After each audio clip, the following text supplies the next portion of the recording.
in the world is this management team doing with Bryan Reynolds? Good morning to you. Good Thursday morning. I'm Dejan Kovacevic of DK Pittsburgh Sports. This is Daily Shot of Pirates. It comes your way bright and early every weekday if you're into football and or hockey. I also offer daily shots of Steelers and Penguins where you found this. I try as a default mode, based on a lifetime of journalistic training, to be open-minded and fair and consider all sides, though not all sides are always equal or deserving of equal treatment. And then there's the Pirates. There's a certain way that I prefer to cover teams. All three of the teams that I do, all three of Pittsburgh's big league teams. And then there's the Pirates, who make it so very freaking hard. Reynolds is the franchise's best player. Reynolds would probably be considered by most impartial observers to be among the top 20 or 25 players overall in Major League Baseball. That's not a homer perspective. That's data-based. That's starting in the All-Star game based. That's the consistency that he's shown since coming up as a rookie in 2019 based. He is a very, very good player. He has the potential, he isn't one yet, but the potential to be a great player. He is absolutely everything you'd want in a player, regardless of your team or your city or your payroll structure. But he is a godsend. He is a dream come true for the Pittsburgh Baseball Club and the legitimate restrictions in which they operate in an imbalanced economic system. And here we are. Here we are. Arbitration.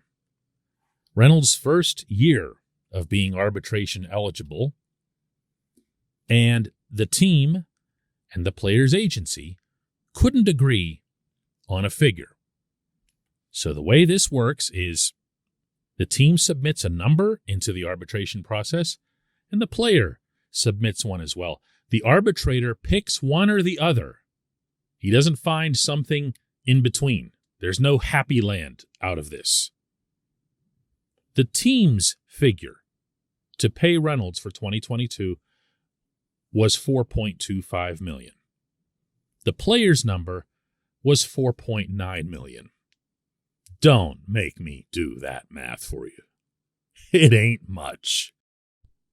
But it sure is in the eyes of the player, of the agency, of the rest of the players in the clubhouse, and, oh, by the way, of the fan base. And this is what I'm talking about when I say that this team is so spectacularly tone deaf. Because you could take that difference, that $500,000, right there, and spend it on a marketing campaign for the season that would barely serve, if that, to undo the damage that the team's doing to itself with idiocy like this. This portion of Daily Shot of Pirates is brought to you by our friends at North Shore Tavern. That's directly across Federal Street from PNC Park. It's home of Steak on a Stone, an eating experience, underscoring the word experience. The steak is brought to you partially cooked on an 800-degree stone, and you do the rest. It's a ton of fun, it's a great meal, and it's a baseball atmosphere like no other in Pittsburgh. North Shore Tavern, right across Federal Street from PNC Park. What's more, there's been no movement, none whatsoever, toward getting Reynolds signed to a long-term extension. I reported exclusively last week that the Pirates have no intention of trading Reynolds, but I never brought up an extension. The reason for that is I never heard a word about it. Well, as it turns out, confirmed yesterday, Reynolds hasn't heard anything about it either, and his agency hasn't heard anything about it either. This, by the way, is a little bit of what Reynolds had to say to reporters in Bradenton on this subject in general. I mean, I can handle myself just fine. I mean, I know that, it can get messy in the hearing and all that, but I mean, I'm an adult. I don't care. I can handle it. So, and I have a pretty good idea what'll be said and all that. So, it's fairly fun. See, Reynolds will get over this. He's a cool guy. You hear the Johnny Cash voice and everything else. Well, he legitimately is that in real life. He's not going to let this get to him. He does want to play for the Pirates. He likes his teammates. He likes his coaches. Likes the surroundings. Likes everything about being a Pirate. And once this is done, and he will win this arbitration thing, by the way, there'll be no scars where he's concerned. But what's the point? What's the W in this for management? See, a cynic hears me ask that and just responds, what's another $500 million savings for Nutting? That's why he's doing it. But it's really not, because the Pirates are going to be spending more money on this coming team. And that $500,000 doesn't even buy you half of a mediocre reliever. There's no gain. There's nothing at play here beyond simple obliviousness to the outside world. That's what's happening here. That's what this is. Please understand that part of it. They're unaware of what happens outside the walls of 115 Federal or the spring training offices right now in Florida, wherever they happen to be based. They don't live outside their own walls. All of them, not just Nutting, all of them.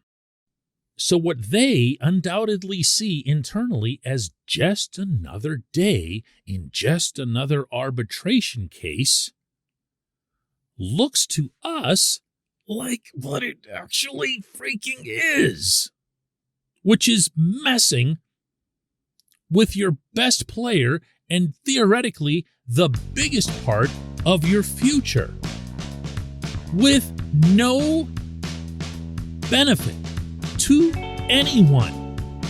Wow! When we come back, just one question.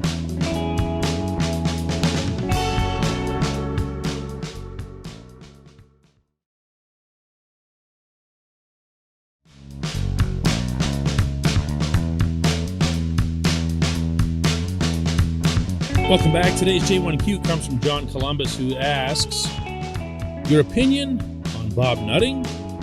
Can't come to agreement on their best player? Animosity will abound. In no way they extend him and lose trade leverage. What an owner, the people of Pittsburgh and surrounding area we are funding.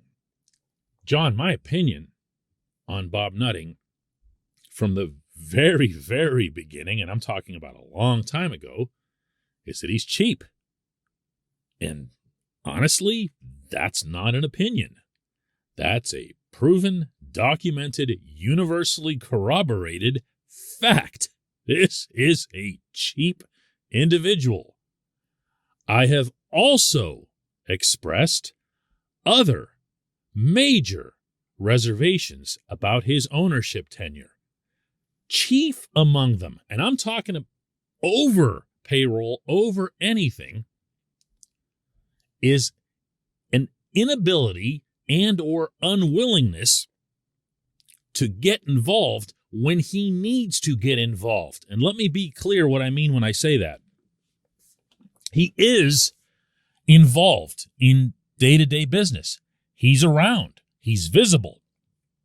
There's this mythology that he's sitting somewhere in a mansion on Mount Olympus and doesn't even know who the Pirates are. Nothing could be further from the truth. He's around all the time. What he doesn't do, though, is meddle. And this is another misnomer that occurs. There's a perception that Nutting looks at Bryan Reynolds' arbitration case, and pardon me for laughing, but it's actually a funny scenario, that he's looking at this and saying, I could get another $500,000 out of this and buy some, well, I can't say ski lifts anymore since I'm selling Seven Springs, so I don't know, some stuff, hot dog buns. So only the exact opposite of that is true. He sees tasks that he delegates as being almost essentially out of his reach. I've described him over the years, and so will his acquaintances and friends and employees, as an over-delegator. He trusts the people to whom he delegates implicitly and arguably to a fault. And this right here is where an owner should jump in and say, wait a second, you're doing what with Reynolds? Really? To what end? How do we benefit? As a corporation, how do we benefit as a baseball team? That is dereliction in ownership. When people talk about Art Rooney and Mario Lemieux and Ron Burkle, and now that the Penguins have been bought, the Fenway Sports Group, still obviously way too new to pass any kind of judgment on them, but they've kept those guys aboard, and you would imagine they would behave and function in the same way. When you talk about what those teams do right, it's not about payroll. They both play in salary cap leagues, which of course helps them immensely. But it's about the other stuff that happens. It's about the other little actions that you take along the way to make sure that your stars are treated like stars. Make sure that your stars want to stay where they are. This is where the ownership of the Pirates goes wrong. I'm going to repeat this. This isn't about being cheap, believe it or not. They're going to have to spend way more than that $500,000 to fill out the existing payroll. Now, will it still be $500,000 lower than? Yeah, of course it will. But this, by any standard, is splitting hairs to talk about the money. It's an obliviousness to the outside world. It's the management. It's the management of the team conducting arbitration as if it's just, oh, well, arbitration. This is how it goes. It's in the labor agreement. You signed it. And that's, again, where the owner comes in and says, what are you doing? What are you doing? What's this I heard about Reynolds and arbitration? Are you nuts? Fix this, like tomorrow. Better yet, how about getting this guy signed? Now, that's where nutting does come in as far as the yes or no. Whenever it comes to the really big decisions, he's absolutely and intensely involved. Oh, man. If the day comes that he sells this franchise, and I'm talking to like anyone this side of a Russian oligarch, it'll be one of the best days of my career, just because we can get back to talking about baseball, actual baseball. I do appreciate the question. I appreciate everyone listening to Daily Shot of Pirates. We will do another one tomorrow.